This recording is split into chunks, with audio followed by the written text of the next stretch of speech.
Tanzania wenzangu, mimi naitwa Rashid Mwishe Saidi wa Mzangi, ni Mtanzania halisi kabisa. Katika historia ya sanaa ya Tanzania kuna majina ambayo hayakupata umaarufu kwa bahati, bali kwa jasho, subira na imani isiyotetereka katika ndoto. Miongoni mwa majina hayo ni pamoja na jina maarufu Kingwendu, msanii aliyebeba sanaa moyoni tangu utotoni na kuifanya kuwa sauti ya maisha yake. Safari yake ni simulizi ya mtu aliyekataa kukata tamaa, aliyesimama imara mbele ya vikwazo vya maisha na kuibuka kuwa nembo ya ucheshi, maigizo na ubunifu. Huu ni wasifu wa msanii ambaye sanaa haikumchagua tu, bali maisha yake yamejaa sanaa na yeye mwenyewe ni sanaa. Jina halisi alilopewa na wazazi wake ni Rashid Mwishe Mzange, mzaliwa wa Marumbo, Kisarawe mkoani Pwani. Alizaliwa Februari 5 mwaka 1968. Ni mtoto wa 7 kati ya watoto 9 wa marehemu mzee Mwishe Said Mzange na mama yake Maua Ali Mungi.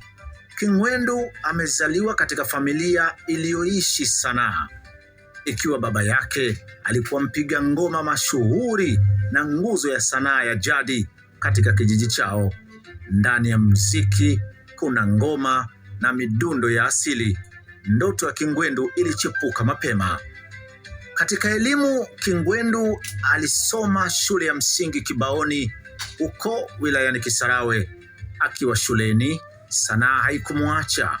Aliishi majukwaani kupitia ngoma, ngonjera, kwaya na michezo mingine ya kisanii. Mwaka 1983 alihitimu elimu ya msingi, lakini bahati haikumwangukia kujiunga na sekondari, na hapo ndipo alipofanya mkasa wa kisanaa tena baada ya kuamua kuanza upya elimu ya msingi, kuanza darasa la kwanza mwaka 1984, ambapo alipotimiza miaka 19 akiwa darasa la 4 akaamua kuacha masomo baada ya changamoto za dhihaka kutokana na umri na umbo lake kuwa kubwa zaidi kuliko wanafunzi wenzie. Ikamlazimu kuhitimisha safari yake ya elimu rasmi akiwa darasa hilo la 4. Ndoto yake ya elimu ikafifia, lakini ndoto ya sanaa ikaendelea kuwaka moyoni. Ni mwaka huo huo wa 87 Kingwendu akahama Kisarawe na kwenda Dar es Salaam akitafuta hatima yake katika sanaa ya maigizo. Ingawa mwanzo haukuwa rahisi, alifanya kazi za vibarua hadi mwaka 1996. Kisha mwaka 97 akaingia katika udalali wa mazao katika soko la Kariakoo. Hapo kipaji chake cha uigizaji kikawa kivutio kikubwa kwa wateja. Jina lake likaanza kung'aa. Hata hivyo, mapenzi ya sanaa yakamvuta tena, akaacha biashara na kuifuata ndoto yake ya awali. Mwaka 1998 akajiunga na wasanii wenzake Nurdin na Mujororo, wakaanzisha kikundi chao wakakiita New Generation Art Group, kilichokuwa na maskani yake Ilala, Dar es Salaam. Ndani ya kikundi hiki, Kingwendu na viongozi wenzake wakawasajili wasanii wengine kama Juma Chikoka, Rehema Madenge, Mwandengele na wasanii wengine wengi. Chini ya kikundi hicho wakajifunza mbinu za uigizaji wa michezo ya jukwaani, sanaa za maigizo ya television pamoja na kucheza ngoma. Baada ya muda kupita, kikundi hiki kikamsajili msanii mwingine Cloud, aliyekaribishwa na kupewa cheo cha kuwa mwalimu wa hisia. Hapa akawa na jukumu la kuwafundisha wasanii mbinu za kulia bila kutumia nguvu katika uigizaji, pamoja na mbinu nyingine za kutengeneza hisia wakati wa uigizaji. Jukumu kubwa la kikundi hiki likawa kufanya michezo ya jukwaani, uchekeshaji, uigizaji, kuimba, huku Kingwendu mwenyewe akiwa miongoni mwa wasanii waliotegemewa na kikundi hicho. Miaka miwili baadaye, yaani mwaka 2000, Kingwendu akaamua kuachana na kikundi hicho na kujiunga na kikundi cha sanaa cha Kaole kilichokuwa chini ya uongozi wa Crescent Mhenga. Huko Kaole akajikuta anakuwa chini ya ualimu wa Mahsin Awadh ambaye ni Dr. Cheni. Akiwa mwalimu wake wa kwanza katika kikundi hicho, kipaji chake cha uigizaji kikawakonga nyoyo wasanii wengine, marehemu Max na mwenzie Zembwela, na hatimaye akasajiliwa rasmi kuwa mchekeshaji wa kikundi cha Mizengwe kilichokuwa chini ya Crescent Mhenga. Pia igizo lake la kwanza liliitwa Tikiti Maji, ambalo liliwashirikisha wasanii nguli wa Kaole kama Zembwela, Bizawadi na Ben Branco. Kingwendu akapangwa kuigiza kipengele cha uchekeshaji, na hapo nyota yake ikaanza kung'ara tena. Ni kupitia mchezo huu jina la Kingwendu likazaliwa na kubaki hai hadi hivi leo. Baada ya kuona unasaba uliopo kati ya Kingwendu na Bambo, Crescent Mhenga akaamua kuwapanga pamoja katika michezo mingine iliyofuata. Hapo jozi nyingi zikatengenezwa.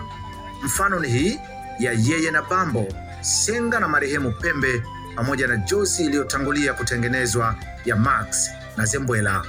Mchezo wake wa kwanza kuigiza na Bambo ukaitwa Vita ya Nyoka, na baada ya mchezo huu Kingwendu na Bambo wakawa na dhamana ya kutengeneza vichekesho vyao vitakavyoingizwa katika michezo iliyokuwa ikiendelea. Ni kupitia michezo aliyoigiza katika kikundi hiki cha Kaole, misemo kama halu, hello hello na mingine mingi ilimtambulisha vema kama mchekeshaji mahiri hapa nchini. Umaarufu wake pia ulichagizwa na namna alivyokuwa akitumia mwili wake na uso wake kufanya vichekesho. Michezo mingine aliyoigiza chini ya kikundi hiki cha Kaole ni pamoja na Jahazi, Tufani, Dira, Tetemo, Radi na mingine iliyozidi kujenga jina lake ndani na nje ya nchi. Ilipofika mwaka 2004, Kingwendu akaamua kujikita katika muziki, akifuata nyayo za swahiba wake wa karibu Bambo. Huko akatoa albamu yake ya kwanza mwaka 2005, huku wimbo wake wa Mapepe ukibeba jina la albamu. Albamu hii ilimpatia mafanikio makubwa, ikimfungulia milango ya maonyesho ndani na nje ya nchi na kumwezesha kujenga maisha yake kiuchumi. Mwaka 2007 Kingwendu akajinasua Kaole na kuwa msanii huru, akijikita zaidi katika uchekeshaji wa majukwaani, kufanya maonyesho ya muziki pamoja na kuigiza filamu. Akaanza kwa kuandika na kuzalisha filamu zake mwenyewe, ambazo miongoni mwake ni pamoja na Mkataa Pema, Pabaya Panamwita. Licha ya kuzalisha filamu zake mwenyewe, Kingwendu pia ameshiriki katika uigizaji wa filamu kadha, na nyingi ya filamu hizo zikiwa ni za ucheshi. Filamu zenyewe ni pamoja na Mapepe iliyozalishwa na Musa Banzi baada ya kutoa wimbo wa Mapepe, Mipango Sio Matumizi, pamoja na nyingine nyingi.